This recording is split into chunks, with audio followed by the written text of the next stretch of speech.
Hello' students, লৈ আহিছোঁ আজি কামৰূপ মেট্ৰ' ডিষ্ট্ৰিক্টত হৈ যোৱা মেথছৰ কুৱেশ্যন পেপাৰখন। তো ইয়াতে থকা 45টা MCQ আমি ছল্ভ কৰিব ট্ৰাই কৰিম। তো কুৱেশ্যনখিনি তোমালোকে পঢ়ি যাবা, মই ডাইৰেক্টলি আনচাৰটো ক'বলৈ গৈ আছোঁ।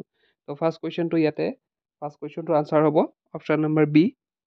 তাৰপিছতে 2 নম্বৰ আনচাৰ হ'ব অপশ্যন নম্বৰ চি। তো 3 নম্বৰ কুৱেশ্যন আনচাৰ হ'ব অপশ্যন নম্বৰ এ। 4 নম্বৰ আনচাৰ হ'ব অপশ্যন নম্বৰ ডি। নেক্সট আমাৰ 5 নম্বৰ। তো 5 নম্বৰ আনচাৰ হ'ব অপশ্যন নম্বৰ এ। তো 6 নম্বৰ যদি চাওঁ, 6 নম্বৰ অপশ্যন হ'ব অপশ্যন নম্বৰ বি। 7 নম্বৰৰ আনচাৰ হ'ব অপশ্যন নম্বৰ চি।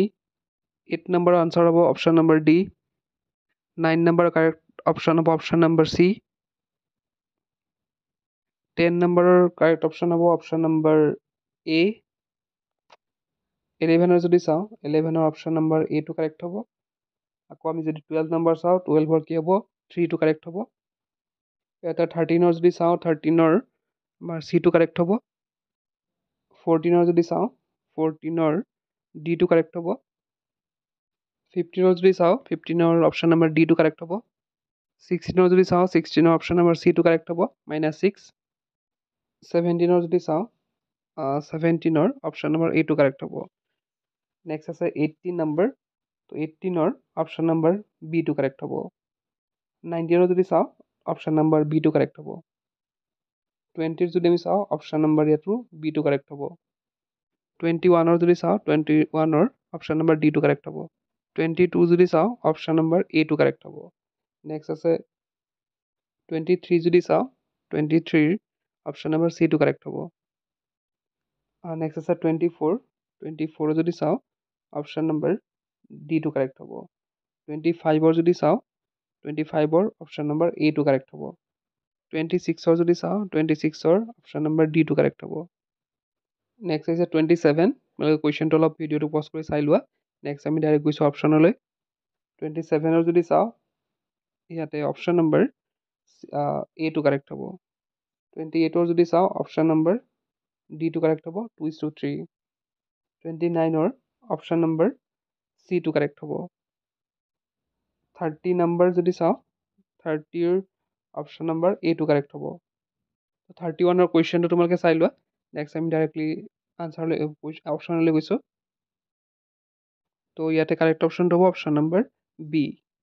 ইয়াতে 32 যদি চাওঁ, 32 অপশ্যন নম্বৰ বিটো কাৰেক্ট হ'ব। আকৌ 33 যদি চাওঁ, 33 অপশ্যন নম্বৰ চিটো কাৰেক্ট হ'ব। নেক্সট 34ৰ অপশ্যন নম্বৰ বিটো কাৰেক্ট হ'ব। 35ৰ যদি চাওঁ, 35ৰ অপশ্যন নম্বৰ চিটো কাৰেক্ট হ'ব 4। এতিয়া 36টো কুৱেশ্যনটো পঢ়ি লোৱা। নেক্সট আমি ডাইৰেক্ট অপশ্যনলৈ গৈছোঁ। তো 36ৰ অপশ্যন নম্বৰ ডিটো কাৰেক্ট হ'ব। নেক্সট আছে 37। তো 37 যদি চাওঁ, অপশ্যন নম্বৰ এটো কাৰেক্ট হ'ব। 38 যদি চাওঁ, 38 নম্বৰ তোমালোকে কুৱেশ্যনটো পঢ়ি লোৱা। নেক্সট আমি চাম অপশ্যন। তো 38ৰ অপশ্যন নম্বৰ ডিটো কাৰেক্ট হ'ব। 39 যদি চাওঁ, 39ৰ অপশ্যন নম্বৰ চিটো কাৰেক্ট হ'ব। তো ইয়াতে যদি 40টো চাওঁ, 40ৰ ইয়াতে বিটো যোনটো আছে সমদ্বিবাহু ত্ৰিভুজবোৰ সাদৃশ্য, তো সেইটো কাৰেক্ট হ'ব। নেক্সট আছে 41ৰ আমাৰ চিটো কাৰেক্ট হ'ব। 42 কুৱেশ্যনটো পঢ়ি লোৱা, ডাইৰেক্ট অপশ্যনলৈ গৈছোঁ। তো 42ৰ কাৰেক্ট অপশ্যন হ'ব অপশ্যন নম্বৰ এ। নেক্সট ইয়াতে 43ৰ পৰা 45লৈকে এইখিনি কুৱেশ্যনখিনি অলপ বুজি লোৱা। তাৰপিছত মই ডাইৰেক্ট অপশ্যনলৈ গৈছোঁ। নেক্সট আছে 43 অপশ্যন নম্বৰ এটো কাৰেক্ট হ'ব। 44ৰ অপশ্যন নম্বৰ চিটো কাৰেক্ট হ'ব। 45ৰ অপশ্যন নম্বৰ চিটো কাৰেক্ট হ'ব। আছিল আজি কামৰূপ মেট্ৰ' ডিষ্ট্ৰিক্টত হৈ যোৱা মেথছৰ চলিউশ্যনখিনি MCQৰ। বাকী তোমালোকে আমাৰ তৰফৰ পৰা ইতিমধ্যে ক্লাছ 10ৰ কাৰণে যিসকলে HSLC 2025 দিব, তেওঁলোকৰ বাবে আছে এটা এপ। আৰু এই এপত তোমালোকে ইংলিছ, মেথছ, ছ'চিয়েল ছায়েন্স আৰু ছায়েন্সৰ গোটেইখিনিৰে MCQ ইয়াতে টেষ্ট দিব পাৰিবা। ইয়াতে MCQ চলিউশ্যন পাবা তোমালোকে, লগতে প্ৰিভিয়াছ ইয়েৰ কুৱেশ্যন পাবা। আৰু ইতিমধ্যে হৈ যোৱা এই টেষ্টৰ কুৱেশ্যন পেপাৰবিলাকৰ মক টেষ্টৰ লগতে গোটেই PDF ফৰ্মত এই পেপাৰখিনি পাই যাবা আমাৰ এপতে। এই গোটেইখিনি প্ৰাইচ হৈছে আমাৰ 199।